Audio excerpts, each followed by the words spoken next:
दोस्तों, पति ब्रह्मचारी का अगला एपिसोड लेकर आ रहा है एक ऐसा धमाकेदार और भावनात्मक ट्विस्ट जो आपके दिलों को छू लेगा और आपको स्क्रीन से बांध कर रखेगा।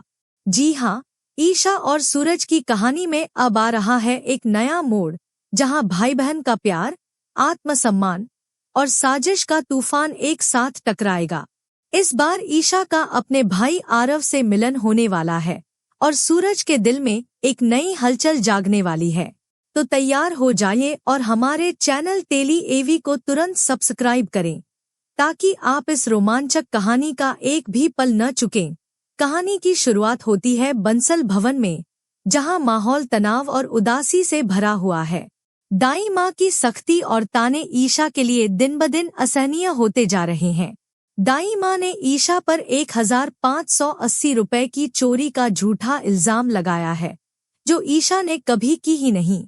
इसके बावजूद दाई माँ उसे सजा के तौर पर घर के सारे काम करने और पैसे लौटाने का दबाव डाल रही हैं।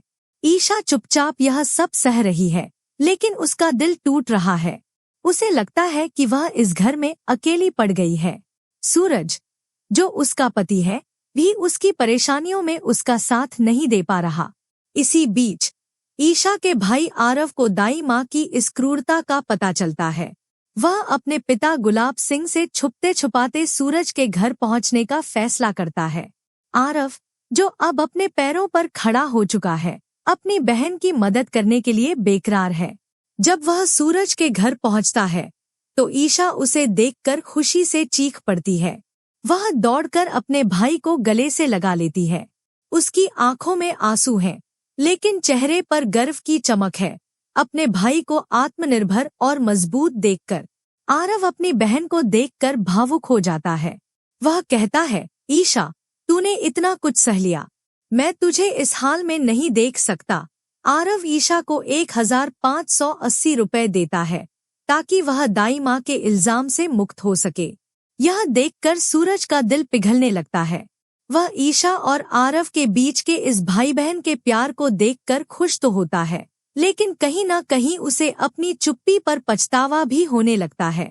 वह सोचता है कि शायद उसने ईशा के साथ सही बर्ताव नहीं किया, लेकिन आरव को ईशा की हालत देखकर गुस्सा आता है।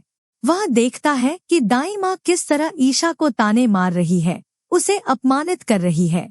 वह ईशा से कहता है, ईशा, मेरे साथ चल, तुझे इस घर में इतना अपमान सहने की जरूरत नहीं। हमारी हवेली में तू रानी की तरह रहेगी। लेकिन ईशा अब पहले वाली ईशा नहीं रही। उसने सूरज और इस घर को अपना मान लिया है। वह अपने भाई से साफ इनकार कर देती है, नहीं आरव, यह मेरा घर है। सूरज मेरा पति है और मैं उसे छोड़कर कहीं नहीं जाऊंगी। ईशा की इस हिम्मत को देखकर आरव गर्व महसूस करता है, लेकिन उसका मन भी बेचैन है। वह चाहता है कि सूरज अपनी पत्नी का हक दे और दाई माँ की सख्ती को रोके। सूरज, जो अब तक चुप था, ईशा की इस दृढ़ता को देखकर अंदर ही अंदर बदलने लगता है। उसका मन कहता है कि ईशा के लिए उसके दिल में कुछ तो है, शायद प्यार। लेकिन दाई माँ की साजिश अभी खत्म नहीं हुई है।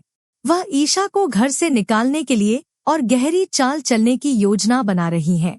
क्या सूरज इस बार ईशा का साथ देगा? क्या ईशा और आरव की भाई बहन की जोड़ी दाई माँ की साजिश को नाकाम कर पाएगी? और सबसे बड़ा सवाल, क्या सूरज को ईशा से सच्चा प्यार हो जाएगा? यह सब जानने के लिए बने रहें पति ब्रह्मचारी के इस धमाकेदार एपिसोड के साथ। आपको क्या लगता है, क्या सूरज अब ईशा को उसका हक देगा और अपने प्यार का इजहार करेगा? क्या दाई माँ की साजिश कामयाब होगी या ईशा की हिम्मत उसे हरा देगी? और क्या आरव अपनी बहन के लिए कुछ बड़ा कदम उठाएगा? अपनी राय नीचे कमेंट में जरूर लिखें और सूरज और ईशा टाइप करना न भूलें।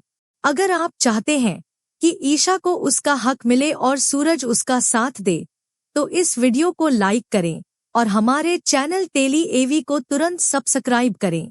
पति ब्रह्मचारी की हर लेटेस्ट और एक्सक्लूसिव अपडेट के लिए बने रहें, क्योंकि यह कहानी अभी और रंग लाएगी।